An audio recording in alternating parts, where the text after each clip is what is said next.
which was kind of partially a fraud. Hey.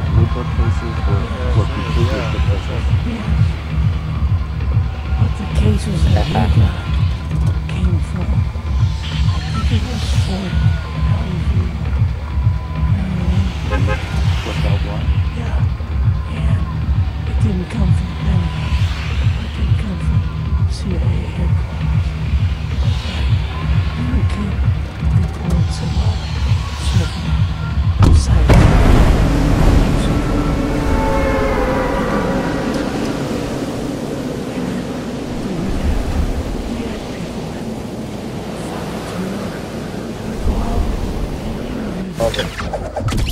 If they were nutcases, but my boss filled me in on Project Blue Book and what they had found so far.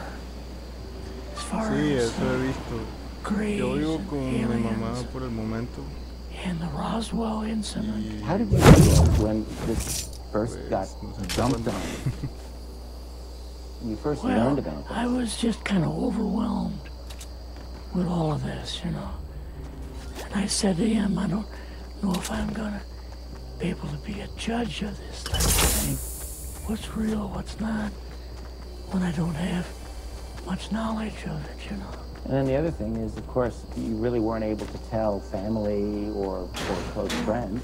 No, I couldn't tell anybody. In fact, I had to take a vow that I wouldn't tell anybody. A lot of it for 40 years. What the hell? And more of it for 50 years, which is up in...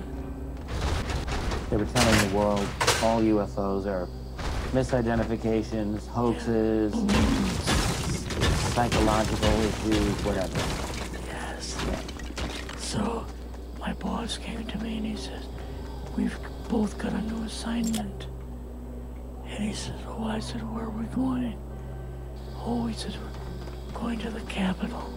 We called the people in from MJ-12, from Area 51 and S4, but they told us that the government had no jurisdiction over what they were doing. Eisenhower was going to invade Area 51. Yeah, with the First Army. So you go out with your superior. Yes. You fly out. You land. What happens? Can you describe this whole process? What you saw? They took us 13 or 15 miles south to S4. Had like different garage door openings. And in these garage door openings, they had like different saucer crafts. The very first one had Y cuéntame, a ti, ¿cómo te ha ido? Craft. It was kind of crashed up, but apparently every alien that was in it died except for a couple. So you see the Roswell craft, and what are some of the others that you see?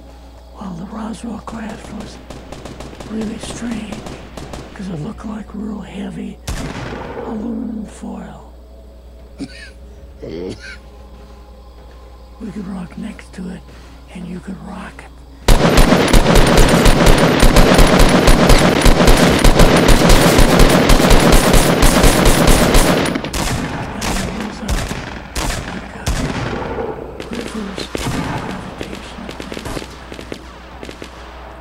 In fact, one later on, I got the mathematical code for a 3x5. I guess there are different types of grays and so on. Well, at the S4, we flew and Colonel said, what we've got in here is alien. All right, right there. How did you feel at that moment? Well, I thought, boy, we had no idea we were going to see the real thing all we saw was film. You had to have a little bit of heart racing at that Yes. moment. My boss was able to go in and had like a partial interview with us. So what did this gray alien look like? Could you describe him a little bit? This one looked a little bit oriental. So I'm just wondering if it looked almost human, what about this didn't look human? No, it didn't look human as far as the skin tone and basically the shape of it and the size. How was its head size compared with a normal human, for example? Brain was kind of a little bit bigger, and some of the nose was very, very small, and the ears were just like holes. Mouth was very small. You and your supervisor, Yeah. superior officer, and now you're meeting with the president? Yes. Can you describe this? Well, we met with him in, the second story of the old OSS warehouse building. And Eisenhower and Nixon were there. And also Hoover was there. So he asked us what was going on. And we told him about the alien and the whole situation. And the black projects and so on. And he was just totally shocked. He appeared for the first time to be worried. You know, like he was worried.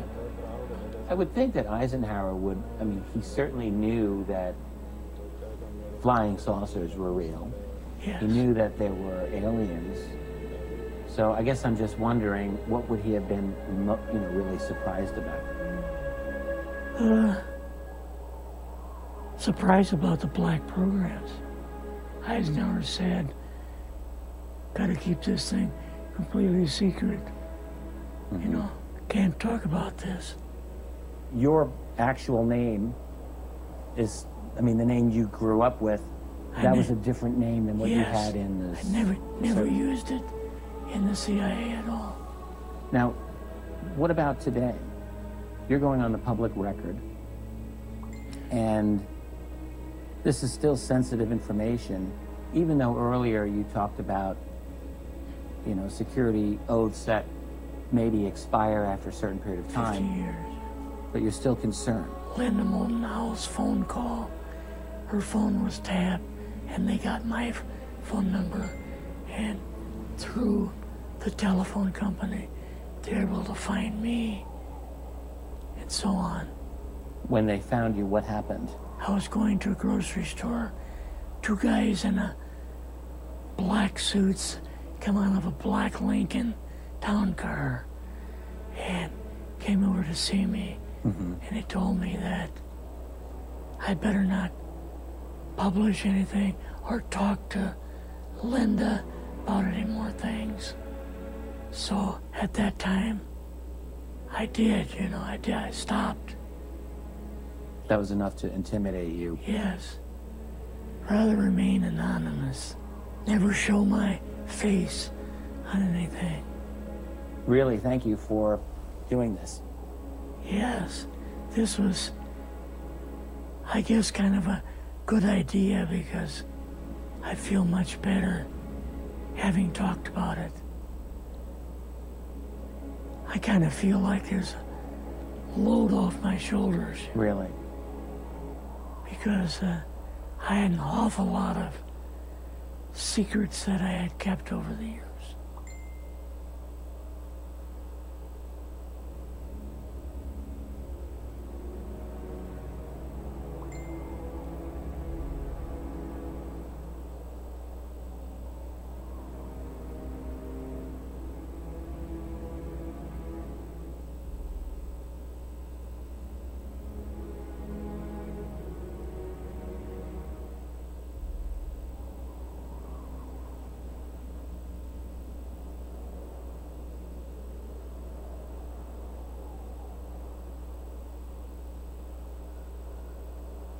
Mi nombre es Sergio Cravet. Y soy un hacker. Escribo esta carta con poca energía y con intriga. Hace mucho frío, y me cuesta mucho trabajo mantener la respiración, probablemente no me quede mucho tiempo de vida, hay sicarios que me están buscando, y probablemente cuando lean esta carta yo ya esté muerto. Huí de mi ciudad para no ser encontrado, y al menos poder revelar el mayor secreto que tengo para la humanidad. Esta es mi historia, la verdadera historia, sobre la de Apple y el verdadero mundo. Esta es mi historia. Hace un par de meses, perdí mi trabajo, era programador en seguridad informática. Llegué a crear un virus que ni yo mismo pude controlar, este virus hizo que perdiera mi trabajo, infecté muchos ordenadores, no encontré solución para poder eliminarlo.